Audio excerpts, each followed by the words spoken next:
काय बंद करू? माईक बंद करा, माईक बंद करा.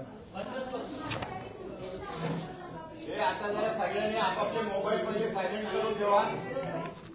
सगळ्यांनी मोबाईल सायलेंट करा आणि त्यांना व्यवस्थित शांततेत ऐकायचं नसेल तर बाहेर तरी थांबा, नाही तर आतमध्ये विसरू.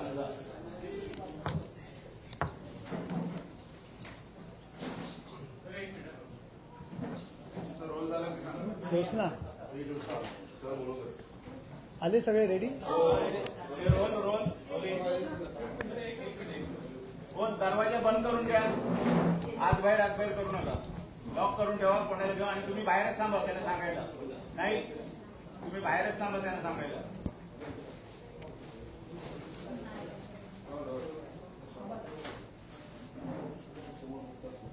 पूजा आले का? सर एक मिनिट.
कोण स्टार्ट करताय का? मीच डायरेक्ट सुरू करतो. विषय मला प्रत्येक जण फोन. सर, आज पहलगाम या ठिकाणी ज्या पद्धतीने आतंकवादी हमला झालेला आहे त्याच्यावरून राजकारण सुरू झालेलं आहे. एक शिवसेनेची भूमिका काय आहे हे तुमच्या ऍक्शन मध्ये स्पष्ट दिसतंय. मात्र यावरती राजकारण सुद्धा सुरू झालं. याकडे कसं? पहलगाम येथे जी काही आपत्ती कोसळलेली आहे, अतिशय चुकीच्या पद्धतीने शत्रूवरही असा प्रसंग येऊ नये असा प्रसंग घडलेला आहे. 27 पर्यटक त्या ठिकाणी नाव विचारून मारले गेलेले आहेत. त्यामधील 6 पर्यटक महाराष्ट्रातील पर्यटक आहेत. ते तर मारले गेलेत, परंतु त्याचबरोबर हजारो पर्यटक या महाराष्ट्रातून पर्यटन करण्याकरता काश्मीर येथे गेलेले आहेत. काही जण त्या ठिकाणी जखमी झालेले आहेत. काही जण घाबरलेले आहेत प्रचंड या हादशामुळे. ज्येष्ठ नागरिक आहेत, लहान मुलं आहेत. प्रत्येक जण हवालदिल झालेला आहे. त्यांना मदत करण्याच्या दृष्टीने सातत्याने एकनाथ शिंदे साहेब असतील, श्रीकांत शिंदे असतील, आमचे खासदार असतील, त्याचबरोबर देवेंद्रजी असतील, त्यांना सातत्याने फोन येत आहेत. घाबरलेल्या अवस्थेमध्ये सर्व जनजीवन तिथे ठप्प झालेले आहे. अशा वेळी ऑलरेडी ज्या दिवशी घटना घडली त्याच दिवशी आमचे युवा नेते डॉक्टर श्रीकांत शिंदे यांनी आमचं पथक काश्मीरमध्ये पाठवलं. त्यांचे स्वीय सहाय्यक अभिजित दरेकर स्वतः त्या ठिकाणी पोहोचले. महाराष्ट्रातील पर्यटक जे विविध हॉटेल्समध्ये अडकलेले आहेत, त्या ठिकाणी काही जखमी लोक आहेत, त्यांच्या मदत करण्याच्या दृष्टीने पावलं उचलली आणि सगळ्या लोकांना विमानतळ असेल सुरक्षित ठिकाणी आणण्याचं काम केलं. सातत्याने लोकांचे फोन चालू होते आणि मग आमचे उपमुख्यमंत्री एकनाथ शिंदे साहेब हे स्वतः त्या ठिकाणी पोहोचले. राज्य सरकार मदत करत आहे. राज्य सरकारने सुद्धा पर्यटकांना आणण्याच्या दृष्टीने पाऊल उचललेली आहेत. परंतु आपणास माहित आहे की रिशाळवाडीसारखा प्रसंग होता. एकनाथ शिंदे साहेब मुख्यमंत्री होते सरकारी यंत्रणा होती, परंतु सरकारी यंत्रणेला प्रोत्साहन देण्याकरता 6 तास त्या ठिकाणी डोंगर चढून एकनाथ शिंदे साहेब त्या ठिकाणी पोहोचले. कोल्हापूरमध्ये पूर होता, एकनाथ शिंदे साहेब स्वतः पोहोचले. केरळमध्ये पूर आला होता, एकनाथ शिंदे साहेब स्वतः पोहोचले. त्यांचा तो स्वभाव आहे. हिंदू हृदय सम्राट शिवसेना प्रमुख माननीय बाळासाहेब ठाकरे यांचे ते सच्चे शिवसैनिक आहेत आणि लोकांची मदत करण्याकरता, लोकांना एक धीर देण्याकरता एकनाथ शिंदे साहेब त्या ठिकाणी पोहोचले. आणि म्हणून सकाळी गांजा लावून जे सकाळी भुंकण्याचं काम करतात ते संजय राऊत त्यांच्यावर टीका करताय की एकनाथ शिंदे त्या ठिकाणी जाण्याची गरज काय. मग काय एकनाथ शिंदे साहेब थंड हवेच्या ठिकाणी जायला पाहिजे होतं का. तुमचे नेते काय ॲम्स्टरडॅम कुठे लंडन या ठिकाणी फिरायला गेलेत, त्या ठिकाणी त्यांनी जायला पाहिजे होतं का. नक्की काय संजय राऊत उत्तर द्या. त्यांनी कुठे जायला पाहिजे होतं. सरकार तर मदत करते, परंतु एकनाथ शिंदे साहेबांच्या स्वभावात आहे स्वतः ते प्रत्येक ठिकाणी पोहोचत असतात. अहो नरेंद्र मोदी साहेब त्यांचा परदेश दौरा सोडून पुन्हा भारतात आले. अमित शहाजी स्वतः पहलगामला पोहोचले. तर आपल्या महाराष्ट्रातील लोकांच्या मदतीला एकनाथ शिंदे साहेब पोहोचत असतील तर तुम्हाला मिरच्या का लागल्या. तुम्ही का टीका करताय. मराठी लोकांच्या अस्मितेची भाषा करणारे आपण, महाराष्ट्राच्या हिताची गप्पा मारणारे आपण का नाही दौरा सोडून आलात. अहो साधी पाण्याची बाटली तरी तुम्ही पाठवली का हो त्या ठिकाणी. तुम्हाला काय अधिकार आहे. संजय राऊत तुम्हाला एकनाथ शिंदे साहेबांच्या वरती टीका करण्याचा अधिकार काय. मी तुम्हाला माहिती देतो की काल 75 लोकांचं ज्येष्ठ नागरिक महिला त्या ठिकाणी विमान, सरकार तर मदत करते परंतु आम्ही आपली जबाबदारी समजून काल शिवसेनेतर्फे एकनाथ शिंदे साहेबांतर्फे 75 प्रवासी घेऊन विमान मुंबईत पोहोचलं. आत्ता दुपारी 185 प्रवासी त्या ठिकाणी घेऊन या ठिकाणी विमान मुंबईत येणार आहे. रात्री सुद्धा 185 प्रवासी यांचं विमान या ठिकाणी येणार आहे. आणि तुम्हाला माहित आहे का त्यामधील जवळजवळ 45 लोक असे आहेत, वर्धा आणि नागपूरचे लोक आहेत की रेल्वेने त्या ठिकाणी गेले होते. अतिशय वाईट परिस्थिती आहे. सीआरपीएफच्या कॅम्पमध्ये राहत होते असे 45 लोक आहेत ना, त्यांनी आयुष्यामध्ये कधीही विमानात बसले नव्हते.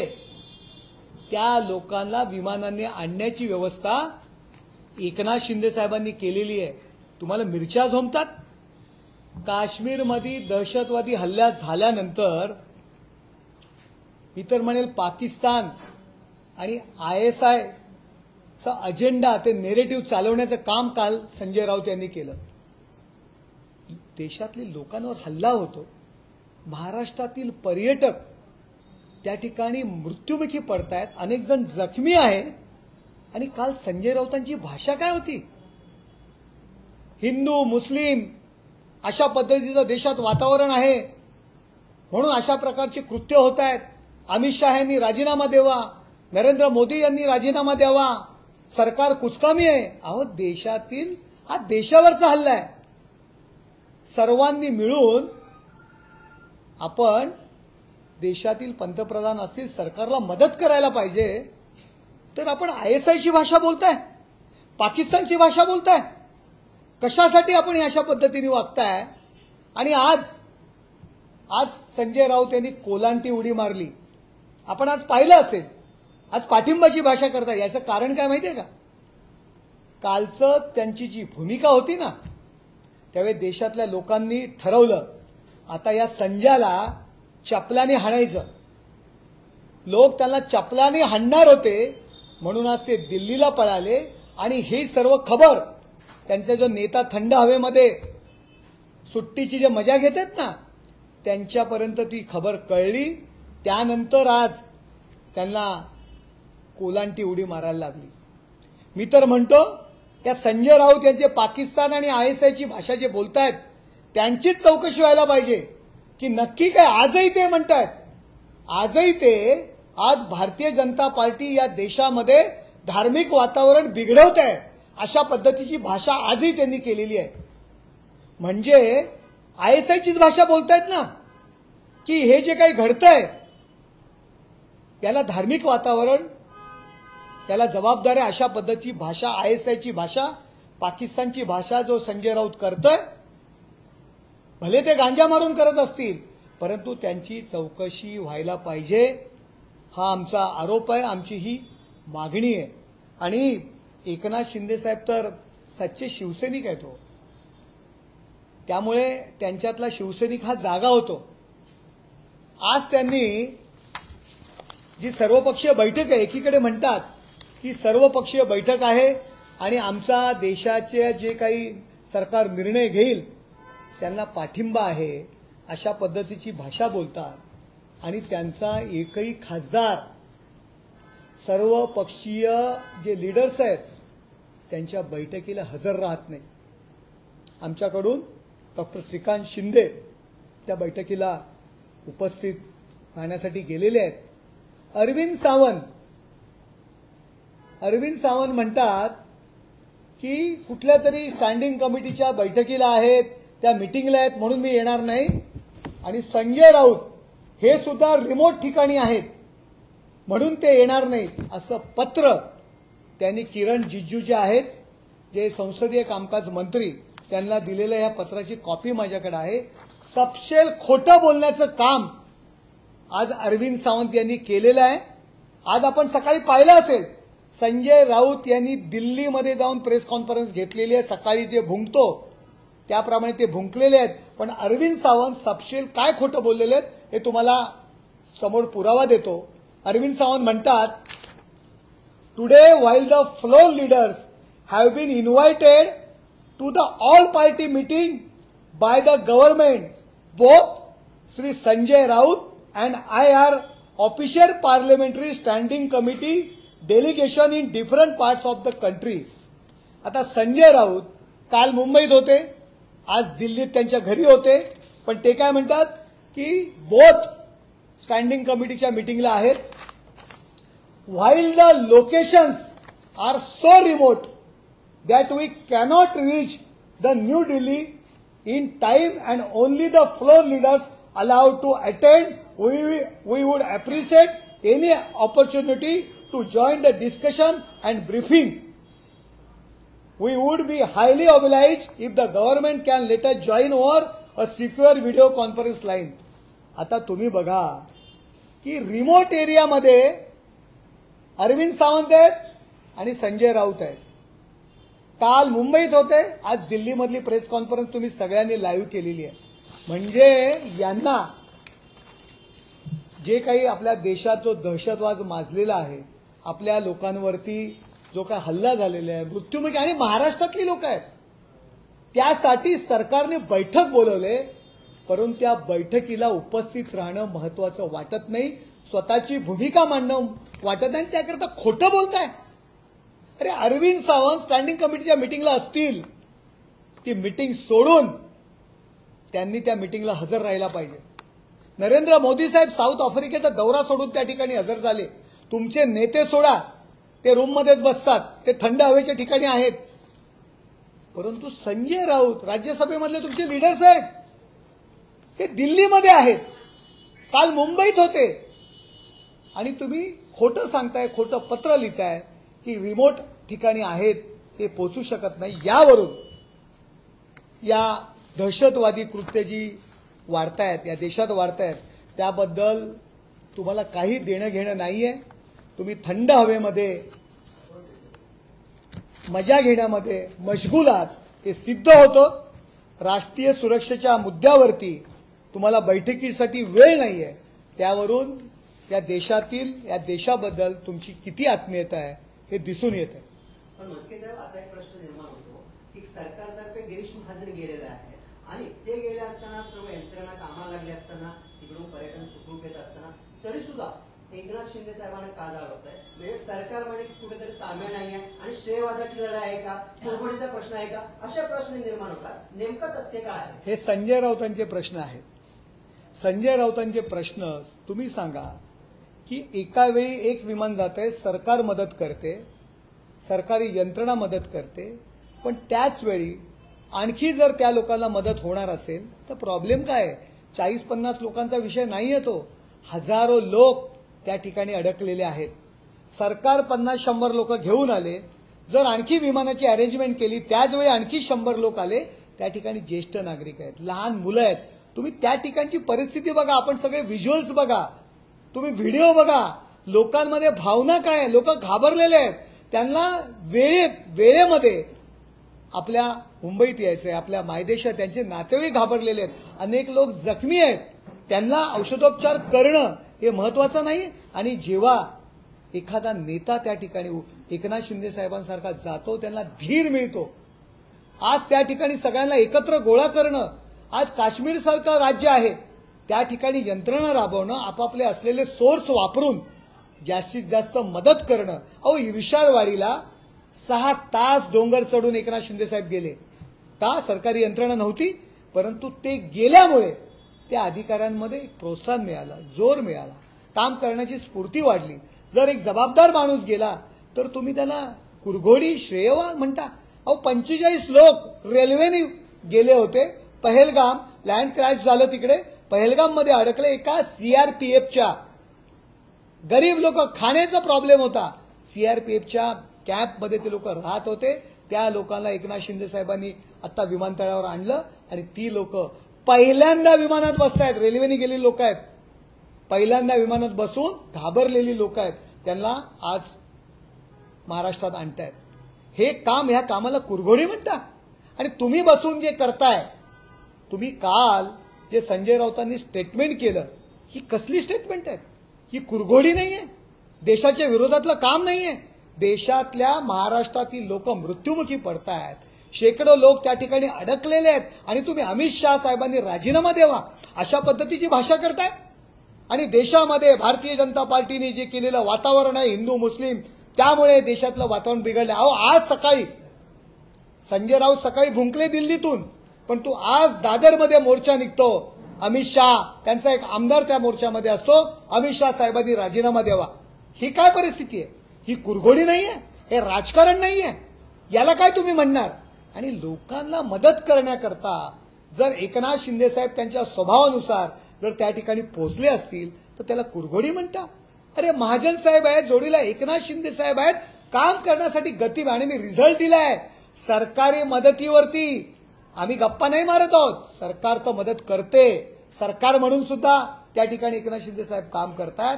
आणि शिवसेनेतर्फे त्यांच्यातर्फे सुद्धा त्यांनी सेपरेट विमानांची व्यवस्था केली, जेणेकरून लवकरात लवकर ती लोक मायदेशात येतील, त्यांना दिलासा मिळेल, त्यांच्या नातेवाईकांना दिलासा मिळेल.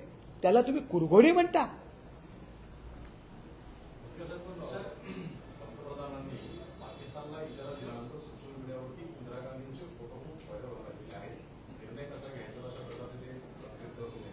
हे बघा, याला काय तुम्ही म्हणणार? याला कुरघोडी नाही म्हणत तुम्ही. पेड लोकांकडून नरेंद्र मोदींजींना विरोध करायची त्यांची भूमिका कशी चुकीची आहे हे लोकांसमोर आणायचं, याला काय म्हणणार तुम्ही? आज मोदींकडनं ही अपेक्षा होती का डायरेक्ट त्यांनी पाकिस्तानवर बॉम्ब टाकावा? अरे, देशाच्या संरक्षणाच्या दृष्टीने काहीतरी नियोजन असेल पंतप्रधानांचं, त्या दृष्टीने त्यांनी पावलं उचललेली आहेत आणि तुम्ही त्याला विरोध करताय. एकीकडे म्हणायचं की देश जो निर्णय घेईल, जे सरकार निर्णय घेईल त्याला पाठिंबा द्यायचा, आणि दुसरीकडे इंदिरा गांधी यांच्या काही डिसिजन त्यावेळी लोकांसमोर आणायची. ह्या देशाच्या परिस्थितीला मी काही जास्त बोलणार नाही.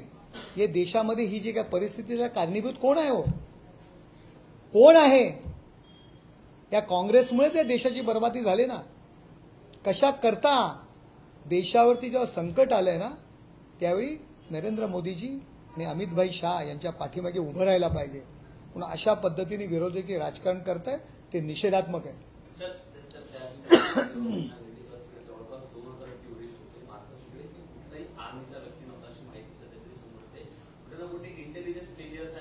हे बघा, पहलगाम या ठिकाणी जी काही घटना घडली त्यावेळी जी काही परिस्थिती होती ती परिस्थितीबद्दल देशाचा संरक्षण, आज नाही म्हटलं तरी काश्मीर म्हटलं तरी एक देशाची बॉर्डर आहे, संरक्षणाच्या दृष्टीने सरकार त्यांचं नियोजन करत असतं आणि सरकारच्या भूमिकेवर सरकारच्या संरक्षण सिद्धतेवरती संशय व्यक्त करणं मला योग्य वाटत नाही.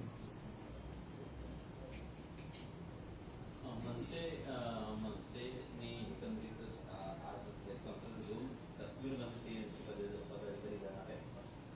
काश्मीरच्या पर्यटनाला चालना देण्यासाठी त्यांनी पुढाकार घेतला. हे बघा, काश्मीर हा देशाचा अविभाज्य घटक आहे. त्या ठिकाणी पर्यटनाला चालना तर मिळालीच पाहिजे. त्याकरता जर काही चांगल्या गोष्टी होत असतील तर नक्कीच ती स्वागतार्ह आहे. सरकारची मदत केलेली आहे, त्याचा खर्च सरकारच्या अखत्यारीतून. मग शिंदे साहेब केला त्यांचा खर्च सरकारच्या अखत्यारीतून की पक्षाकडून? आम्ही म्हणतोय ना की आम्ही सरकारची मदत सरकारचीच असणार. आमच्याकडनं जे करतोय त्याचा खर्च आमचाच असणार ना. जी मदत जी आम्ही करतोय तो आमचाच असणार. त्यात वेगळं काय, खर्चाचा विषय काय येतो यात? अरे लोकांना मदत करणं, त्या ठिकाणची परिस्थिती पहा. तुमचे सगळे बांधव त्या ठिकाणी गेलेले आहेत, मीडियाचे प्रतिनिधी, त्यांना विचारा लोक काय भेदरलेल्या अवस्थेमध्ये आहेत.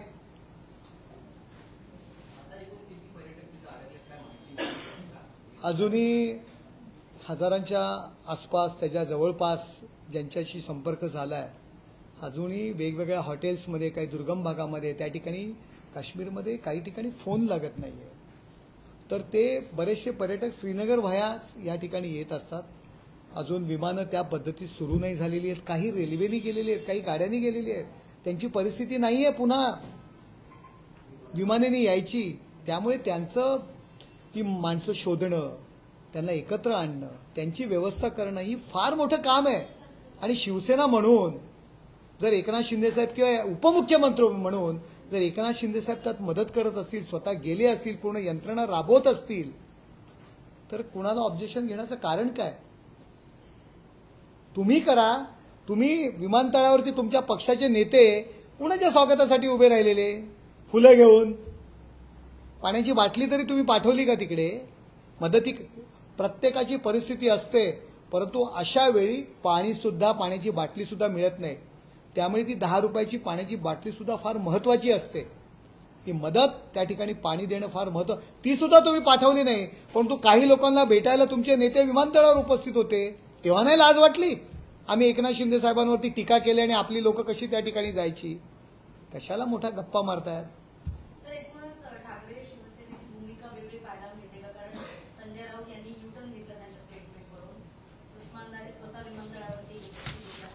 अरविंद सावंत जे आहेत ते केंद्रीय सरकारची जी मीटिंग आहे त्या बैठकीला उपस्थित राहत नाही आणि ठाकरे कुटुंबीय जे आहे ते परदेशात आहेत.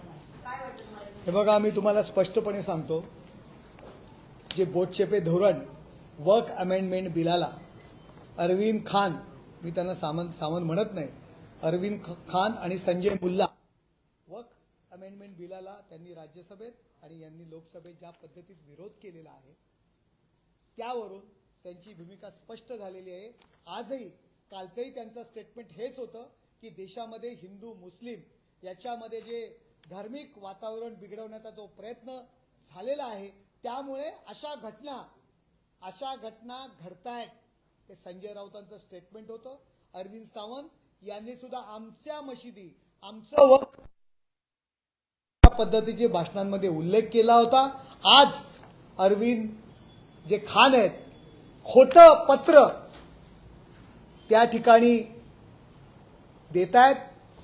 जर या सर्वपक्षीय नेत्यांनी जर कुठला निर्णय घेतला, पाकिस्तानच्या विरोधात असेल, आणखी कोणाच्या विरोधात असेल, तर आम्ही त्या निर्णयात नव्हतो, आम्ही त्या बैठकीला नव्हतो, असं अल्पसंख्याक किंवा मायनॉरिटीजला सांगण्यासाठी आम्ही मोकळे राहू. या केवळ एका कारणासाठी अशा पद्धतीच्या भूमिका उभाटांनी घेतलेल्या आहेत. कालचं त्यांचं जे स्टेटमेंट आहे, काल जे त्यांनी केलेलं स्टेटमेंट आहे, आज संजय राऊतांनी मारलेली कोलांटी उडी आणि 11:30 वाजता त्यांचा एक आमदार दादरमध्ये अमित शहा यांनी राजीनामा द्यावा अशा पद्धतीचा जो मोर्चा काढतोय, यावरून हे बोटचेपे धोरण आहे. कुठल्या तरी समाजाला खुश करण्यासाठी अशा पद्धतीच्या भूमिका त्यांची आहे. त्यांचे नेते थंड हवेच्या ठिकाणी बसलेले आहेत, एकही साधं स्टेटमेंट यावर करत नाही आहेत. यावरून त्यांची भूमिका काय आहे हे लोकांच्या लक्षात आली पाहिजे. ओके. अरे